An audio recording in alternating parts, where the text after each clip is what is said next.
Imagine waking up one morning to soldiers banging on your door. They tell you that you have only a few minutes to leave your home. You ask where you're going. They don't answer. They simply point their guns and order you to start walking. You leave behind your house, your family photographs, your money, your job, everything you've spent your entire life building. As you walk through the streets, you notice something strange. The hospitals are emptying. Doctors are abandoning patients. Schools are closing. Children are crying. Old people struggle to keep up. Nobody knows where they're going. The soldiers promise everyone that they'll return home in a few days. But that day never comes. Instead, millions of people begin a journey into one of the darkest chapters in human history. This wasn't Nazi Germany. This wasn't Stalin's Soviet Union. This happened in Cambodia. And the man responsible wasn't trying to conquer the world. He wasn't fighting a foreign enemy. He declared war on his own people. His name was Pol Pot. By the time his rule came to an end, nearly 1 out of every 4 Cambodians was dead. But perhaps the most disturbing question isn't how many people died. It's why. Why would a leader deliberately destroy the very people he was supposed to protect? The answer isn't as simple as hatred. It's a story of dangerous ideas, absolute power, fear, and a dream so extreme that it became a nightmare. Today, we're uncovering the truth behind one of history's most horrifying dictators. And by the end of this video, you'll understand why Pol Pot believed killing his own people was actually saving his country. Before we continue, don't forget to subscribe if you enjoy true historical stories that reveal the hidden side of history. Now, let's begin. To understand Pol Pot, we first have to understand Cambodia. Today, Cambodia is famous for its beautiful temples, rich culture, and the breathtaking Angkor Wat. Millions of tourists visit every year. But during the 1960s and early 1970s, Cambodia was caught in the middle of one of the world's biggest conflicts, the Vietnam War. Although Cambodia officially tried to stay neutral, the war spilled across its borders. North Vietnamese fighters operated inside Cambodia. The United States responded with secret bombing campaigns. Villages were destroyed. Thousands of civilians died. Fear spread across the countryside. The country became unstable. Whenever people lose hope, someone eventually appears promising a better future. That someone was Pol Pot. Ironically, he wasn't born into extreme poverty. He came from a family that was relatively comfortable. As a young man, he received educational opportunities that many Cambodians could only dream about. In the late 1940s, he traveled to France to study. That trip changed everything. While in Paris, he became deeply interested in communist ideas. He spent more time discussing politics than studying engineering. Eventually, he failed his exams and returned home.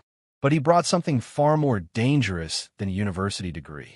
He brought an ideology. Pol Pot became convinced that modern society was broken. He believed cities made people selfish. Money created inequality. Education produced corruption. Religion distracted people. Business encouraged greed. According to him, Cambodia needed a fresh start. Not gradual change. Not reform. A complete reset. Imagine pressing the reset button on an entire country. That was exactly what Pol Pot wanted. His movement became known as the Khmer Rouge. At first, they were a relatively small group hiding in Cambodia's jungles. Few people took them seriously, but wars create opportunities. As Cambodia became more unstable, more villagers joined the Khmer Rouge. Some joined because they believed in the movement. Others joined because they wanted protection. Many simply had no other choice.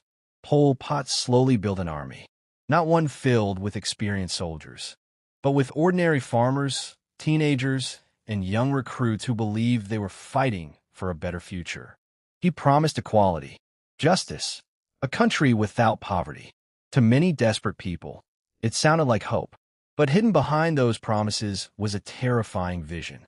Pol Pot believed Cambodia should become a nation of farmers. Everyone would work the land. Nobody would be rich.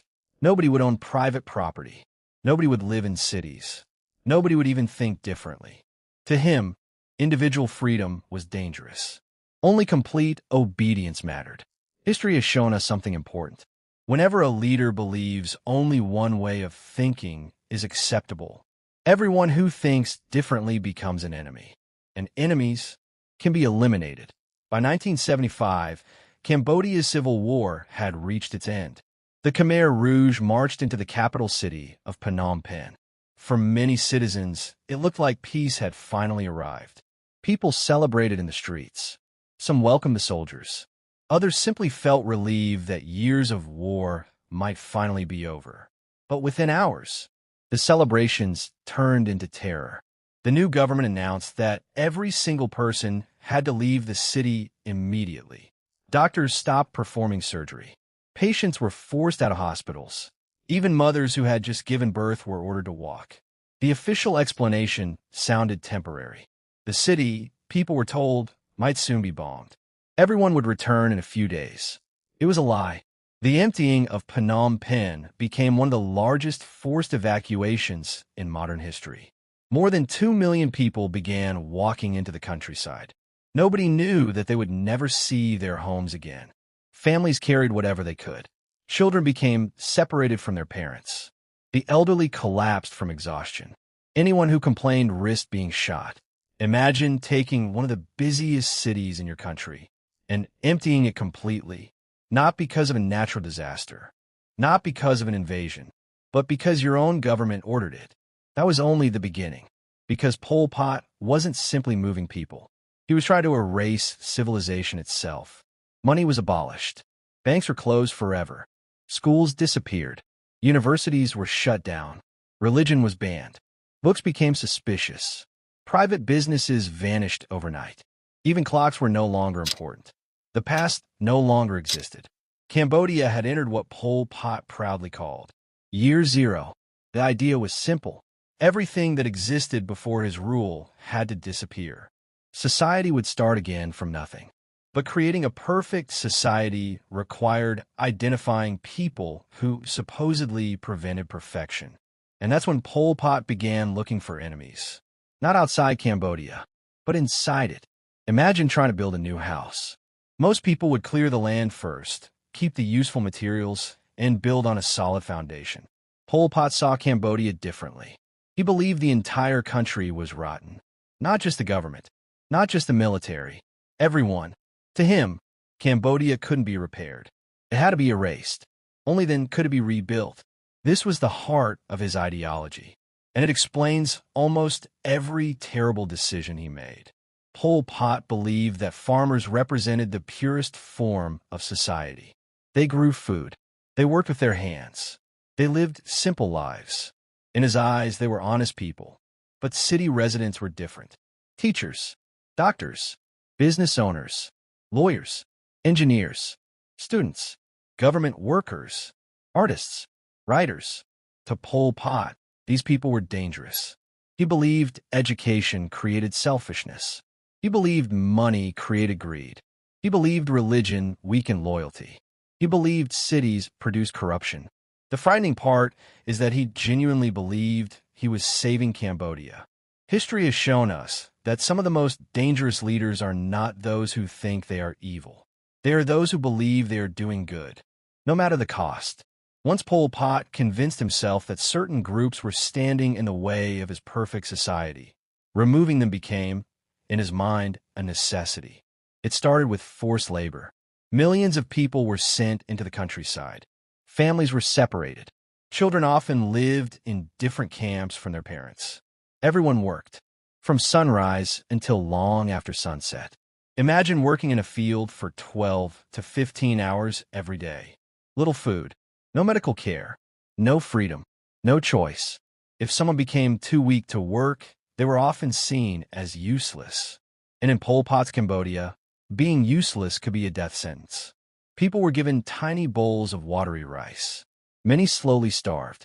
Diseases spread quickly. Simple illnesses became fatal because hospitals had been shut down. Doctors were gone. Medicine was almost impossible to find. Thousands died without a single bullet being fired. But starvation was only one part of the nightmare. Pol Pot was obsessed with finding enemies. He believed Cambodia was surrounded by traitors. He became convinced that spies had infiltrated the country. According to him, enemies were hiding everywhere. Inside schools, inside villages, inside his own government, even inside his own army. The problem was, most of these enemies didn't exist. Fear began controlling every decision. If a harvest failed, someone must have sabotaged it. If production dropped, someone must be a spy. If people complained, they were enemies of the revolution. The more problems Cambodia faced, the more people Pol Pot blamed. This created a terrifying cycle. Failure led to suspicion. Suspicion led to arrests. Arrests led to executions. Executions created more fear. Fear created more false accusations. Soon, nobody trusted anyone. Neighbors reported neighbors. Friends reported friends. Sometimes children were encouraged to report their own parents. Trust disappeared from everyday life. One accusation could destroy an entire family. One of the strangest stories from this period involves something as ordinary as a pair of glasses. You've probably heard the claim that wearing glasses could get someone killed. The truth is a little more complicated. Glasses were not officially banned, but they became a dangerous symbol. Why? Because many educated people wore them. Teachers, professors, students, profesionals. To Khmer Rouge soldiers, glasses could suggest that someone had received an education. And education itself had become suspicious. Think about how absurd that sounds. Today, people wear glasses because they can't see clearly. Back then, some people feared wearing them because others might think they were too educated. Books became dangerous. Speaking a foreign language became dangerous. Owning a watch became dangerous. Even having soft hands could make soldiers suspect you had never worked on a farm. People tried to hide who they were. Teachers pretended to be farmers. Doctors lied about their professions. Engineers buried certificates proving their education. Some destroyed family photographs because smiling faces from happier times reminded the regime of the old Cambodia they wanted to erase. The country's greatest strength, its educated citizens, had suddenly become its greatest target. But perhaps the most shocking part of all was that Pol Pot didn't stop with ordinary civilians. Eventually, he turned against his own movement. Senior Khmer Rouge officials disappeared. Military commanders vanished overnight. Government ministers were arrested. Anyone could become the next suspect. This is something historians often notice in dictatorships. Once fear becomes the foundation of power, eventually nobody feels safe. Not even those at the top. Pol Pot trusted fewer and fewer people. His circle grew smaller. His paranoia grew larger. One prison became the symbol of this growing madness. It was known as S-21. From the outside, it looked ordinary. Originally, it had been a school. But inside, it became one of the most feared places in Cambodia. Thousands of prisoners were taken there.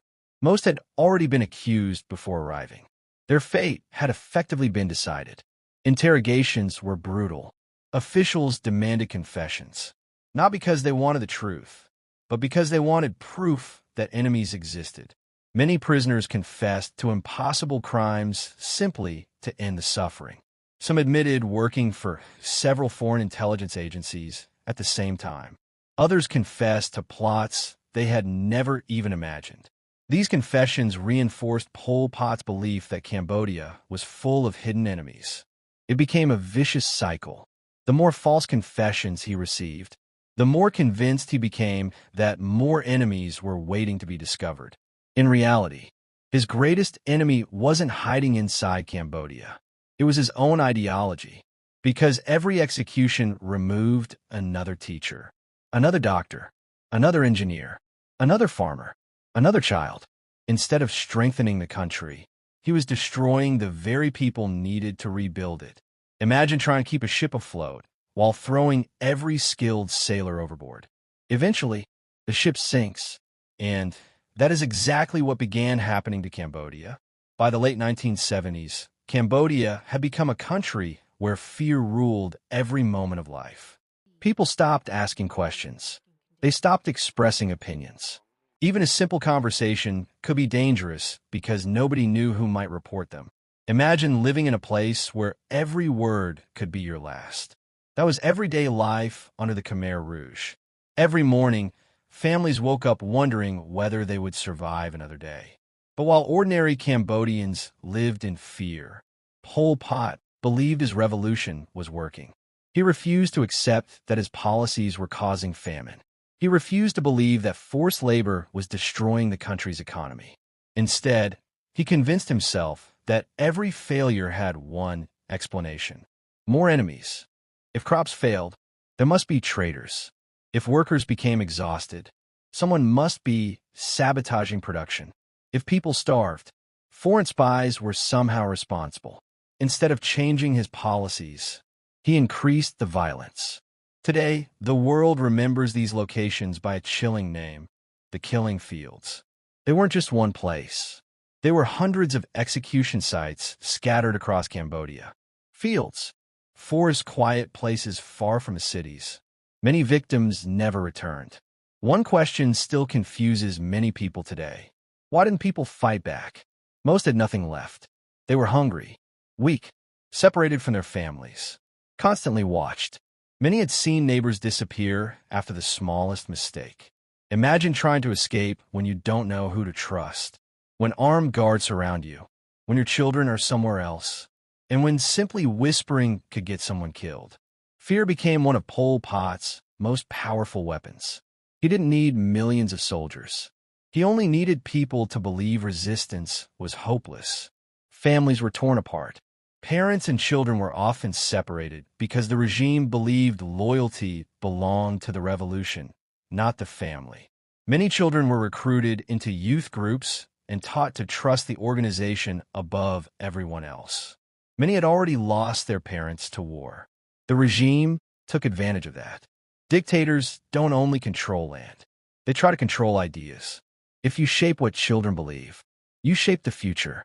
But eventually, even Pol Pot's own supporters became victims. Commanders disappeared. Military leaders confessed to crimes they never committed. The revolution had begun consuming itself. Meanwhile, Cambodia's relationship with Vietnam collapsed. Border clashes became more frequent. By late 1978, war became unavoidable. The Vietnamese army crossed the border. Within weeks, Vietnamese forces captured Phnom Penh. Pol Pot fled into the jungle. The regime that had ruled Cambodia through fear collapsed. But Pol Pot escaped. For years, he continued leading what remained of the Khmer Rouge near the Thai border. Even more shocking, some countries continued recognizing his movement at the United Nations because of Cold War politics. Eventually, even members of the Khmer Rouge turned against him. In 1997, Pol Pot was arrested by his own movement. A year later, in 1998, he died before facing an international trial. Millions of Cambodians never saw him answer for his crimes. But his legacy remained. Families searched for missing relatives. Children grew up without knowing what had happened to their parents. Because genocide doesn't end when the killing stops. It lives on through those left behind. By the time the Khmer Rouge collapsed, Cambodia was devastated. Schools had been abandoned. Hospitals barely existed. The economy had collapsed. Families had been torn apart. An entire generation had grown up surrounded by fear. The country hadn't become stronger. It had become one of the most devastated places on earth. So why did Pol Pot kill his own people? Because he believed creating a perfect society required destroying everything connected to the old one. He imagined Cambodia as a garden. If weeds were everywhere, he believed they had to be pulled out. The tragedy was that he could no longer tell the difference between weeds and flowers. Teachers, doctors, farmers, children, even loyal supporters. Anyone could become an enemy. His ideology became more important than human life. When leaders stop seeing people as individuals, violence becomes easier to justify. History has shown this pattern again and again. The belief that any sacrifice is acceptable for a greater goal has destroyed countless lives. Pol Pot wasn't the first leader to believe it. And sadly, he wasn't the last. The greatest lesson from Cambodia is that dangerous ideas rarely arrive looking dangerous. They arrive disguised as promises. promises of equality, promises of justice, promises of a better future. But when anyone who questions those promises becomes an enemy, freedom begins to disappear. That's why the story of Pol Pot still matters today. Because dictators rarely seize total control overnight. They build it one step at a time. One new rule, one new enemy, one new excuse, until people wake up in a country they no longer recognize. Today, Cambodia is rebuilding. Its cities are full of life again. Children fill classrooms. Markets are busy. Visitors from around the world come to admire the incredible temples of Angkor, Wat, and learn about the country's rich history and culture. But the scars of the Khmer Rouge era remain. Across Cambodia, memorials preserve the memory of those who never came home. Former prisons have become museums, not to celebrate the past, but to ensure it is never forgotten. Survivors continue sharing their stories with younger generations. Many say they don't tell these stories because they enjoy remembering. They tell them because forgetting is far more dangerous. And perhaps that's the greatest lesson of all. History isn't just a collection of old events. It's a warning. The story of Pol Pot reminds us that intelligence without compassion can become cruelty. Power without accountability can become tyranny. And dreams of perfection can become nightmares when human lives are treated as disposable. So, why did Pol Pot kill his own people? Because he believed an impossible dream was worth any price. He convinced himself that destroying millions of lives was necessary to build a better nation. He wasn't protecting Cambodia. He was sacrificing Cambodia to an ideology. And in the end, he proved one of history's hardest truths. When leaders value ideas more than people, people always pay the price. If this story taught you something new, don't forget to like the video and subscribe to the channel. History isn't only about what happened. It's about understanding why it happened, so we can recognize the warning signs before they appear again. Thank you for watching. Outvoted for a time, the dictator regained the upper hand by bloodily crushing